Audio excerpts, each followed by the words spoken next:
जज साहब अपनी ही माँ को आश्रम में छोड़ आए। आश्रम में माँ पर नजर रख सके इसलिए उधर के चौकीदार से दोस्ती कर ली थी और कुछ पैसे दे दिए थे। जज ने चौकीदार को अपनी दिल की बात आंखों में आंसुओं के साथ बता दी कि घर में पत्नी है जो माँ के साथ बदतमीजी से पेश आती है और पत्नी के कहने पर दोनों बच्चों ने माँ से बात करनी ही बंद कर दी। माँ को अकेलापन लगने लगा और इन सब वजहों से दिन भर रोती, इसलिए उसे आश्रम छोड़ने के लिए आ गए। तो चौकीदार ने कहा, जज साहब आपके सामने सारे सबूत थे कि कौन सही और कौन गलत है, लेकिन अपनी ही माँ के साथ न्याय नहीं कर पाए तो औरों के साथ क्या न्याय करते होंगे आप। ये बात जज साहब के दिल को छुप गई।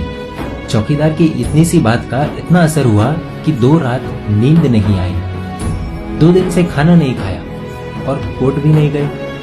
ऐसा लग रहा था जैसे एक चौकीदार ने जज साहब की दुनिया हिला दी। जज साहब अपने घर में रूम से बाहर आए।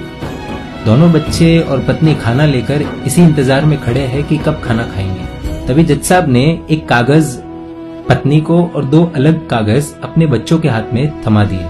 कागज की एक लाइन पढ़ी तो पत्नी के हाथों में से थाली गिर गई। जज साहब बोले, मैं तुम्हें तलाक दे रहा हूँ, और बच्चों से कहा, आज से मेरी सारी प्रॉपर्टी आप दोनों की, मुझे कुछ नहीं चाहिए। बच्चों ने उन्हें जबरदस्ती कुर्सी पर बिठाया, हाथ जोड़कर पैरों में गिरकर इन सबका कारण पूछा। आंखों में आंसुओं के सैलाब के साथ जज साहब बोले कि मैं मेरी 65 वर्ष की माँ को आश्रम छोड़ के आया हूँ, अनजान लोगों के भरोसे छोड़ के आया हूँ, और आप सब कारण पूछ रहे हैं। हम लोगों को शर्म आनी चाहिए। रोज मेरे कोर्ट से आने के बाद माँ रोती थी कि बेटा प्लीज मुझे ओल्ड एज होम में शिफ्ट कर दो। आप में से किसी ने भी माँ से सीधे मुंह बात नहीं की और ये भी भूल गए कि जिस जज को आज पूरा शहर सलाम करता है, उसी जज को बनाने में उस माँ का कितना बड़ा रोल है। कभी दूसरों के घरों में काम करने जाती तब भी मुझे अकेला ना छोड़ती। ऐसी भगवान समान माँ को मैंने आश्रम में छोड़ दिया, और वो भी ऐसे लोगों के भरोसे जिन्हें ये तक नहीं पता कि माँ को क्या बीमारियां है। खुद को कोसते हुए जज साहब कहते हैं, दूसरों पर फैसले सुनाने वाला आज मैं खुद हार गया। मैं जज नहीं बल्कि गुनहगार हूँ, और मैंने जो गुनाह किया है वो शायद कानून तो माफ कर देगा, लेकिन ईश्वर के कोर्ट में वो कभी माफ नहीं होगा। ये कहते हुए जज साहब बोले कि अब मैं अपने पापों का प्रायश्चित करने जा रहा हूँ।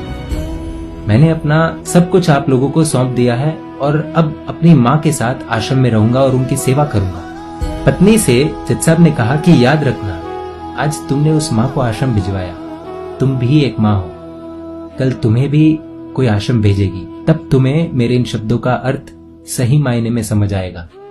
ये बोलकर जज साहब निकल लिए अपनी माँ के पास। आधी रात को चौकीदार भी जज साहब को देखते हुए चौंक गया। अंदर देखा तो माँ सो रही थी। करीब जाकर देखा तो पूरे परिवार की तस्वीर से लिपट कर रोते हुए माँ सो गई थी। आश्रम का प्रशासन भी जाग गया, क्योंकि पीछे पीछे माँ और बच्चे भी आ गए। उन्हें ये एहसास हो गया कि उन्होंने क्या पाप किया है। तभी आश्रम की एक कर्मचारी बोली, हम इन्हें आपको नहीं सौंप सकते, क्या पता कल आप इन्हें मार दो तो। ये सुनते ही जज साहब की पत्नी को दिल में बहुत दर्द हुआ। वो बोल उठी कि मैडम जी, शायद हमारे हाथों बहुत बड़ा पाप हुआ है, मानते हैं, लेकिन अब हम इन्हें मारने नहीं, इन्हें एक नया जीवन देने आए हैं। आश्रम के सभी बुजुर्गों की आंखों में आंसू थे। सबके सब रो पड़े। खुशी के आंसुओं के साथ माँ को घर ले आए। लेकिन वही आश्रम में अनेक आंखें ऐसी थी जो किसी न किसी का इंतजार कर रही थी। दोस्तों, इस कहानी का उद्देश्य तो आप सब समझ गए होंगे, इसलिए शेयर कीजिए और हर घर तक इस कहानी को पहुंचाइए, क्योंकि माँ तो माँ होती है। सब होगा तुम्हारे पास, पर सुकून नहीं होगा। सुकून सिर्फ माँ के आंचल में होता है, और उस आंचल को बिखरने मत देना। ऐसी इमोशनल कहानियों के लिए emotional video stories page like करना अनिवार्य है। दोस्तों, आप सभी से रिक्वेस्ट है, प्लीज YouTube पर जाकर हमारे इस चैनल को भी सब्सक्राइब करें।